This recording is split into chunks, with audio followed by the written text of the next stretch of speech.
I guess we're just pulling up the top where we did... Coming up, yeah. It'd be a nice shot from this here, a bit coming up with it.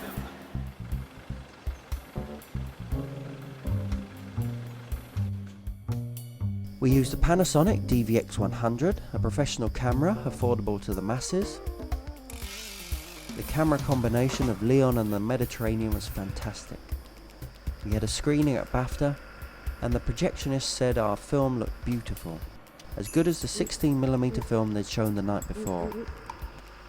I sold the camera after use, so again, effectively a minimal hire charge.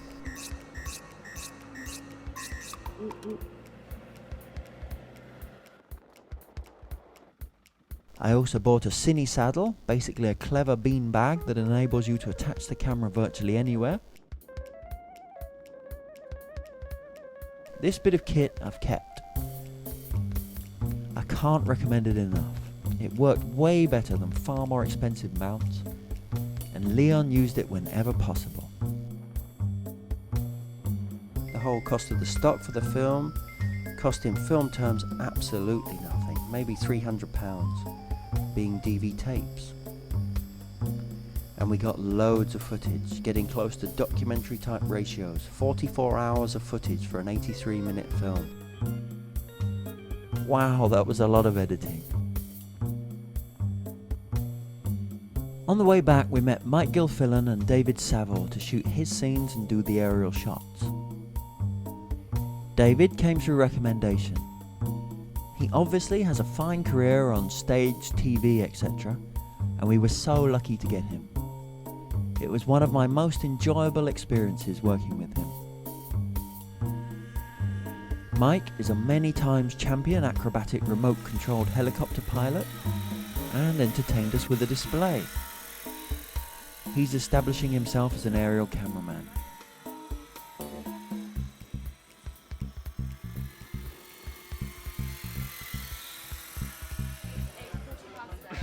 Who looks roughest in the morning? Space go first. Another advantage of going camping in France was that it kept everyone together and on hand. 2.5 weeks in the south of France is its own reward, no matter how hard the work. It took a few months to get the English scenes shot. We weren't paying anybody and people have got to live, including me. Leontine's scenes were shot in a bar in Bermondsey and Leon's flat. I've known Leontine for some time and she acted in one of my short films, and it's a pleasure to work with her. She is so adaptable and always gives 100%. Finally, everything was in the can by the beginning of the next year. But, of course, shooting a movie is just one of the many parts to making a movie.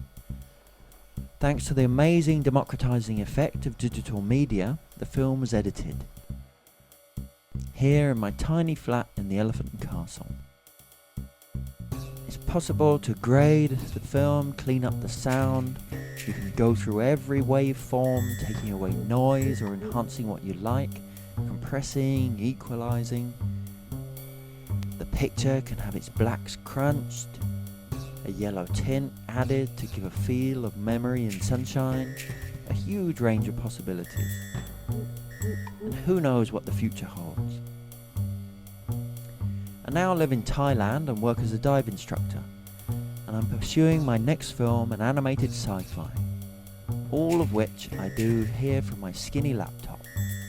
Madness. So how was the film funded? Is that cut?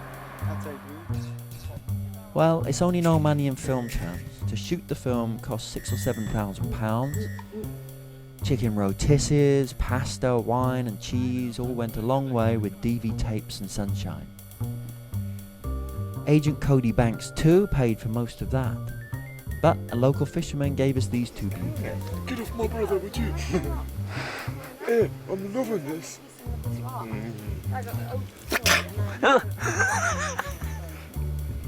This is a double, maybe we should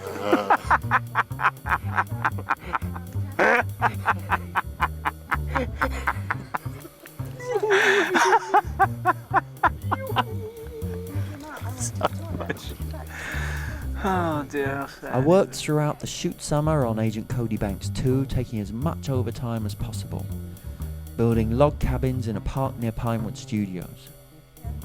The rest of the money came from other film jobs. The Libertine is probably the one I'm the most proud of. In total, in one way or another, Tan Lines has cost me, well, it's hard to say, but it's £20,000 or £30,000. Tan Lines has been to festivals, won awards, and has just been sold for DV release in the global market. These things take time, but it was worth it. I feel Tan Lines achieved what we wanted and more, thanks to a lot of great people. Jerry. Just Evu in general. Evu. I know. Everyone. Come on, everybody! Best in four. You look great. Oh, not anymore. Look at the two behind. Come on. Come on. Can I get? Is there a self-timer on? Come on, you. Is there a self-timer on there? Good Is there a question. self-timer on there? Yeah, it's called Leon. Leon's the timer. And the clock. With such a small cast and crew, everyone was of great importance. It's such a personal film on every level, and I wanted them all in there. Leon is the only person who didn't want to be an extra. Ewan was in this drop scene, and there's me talking to the famous Jez Laver, a very good musician friend of mine in the white jumper. Liv and Joel are on the other side. Andrew and Nigel are of course acting. The adventure took many forms and we travelled far. We covered 3,000 miles on the main shoot, and I'd done that route twice before. We were super busy, but there was also time for fun, and that's when most of the behind the scenes footage happened. Ewan took most of it, sometimes Joel or me, but frankly we had more important things to do with our time.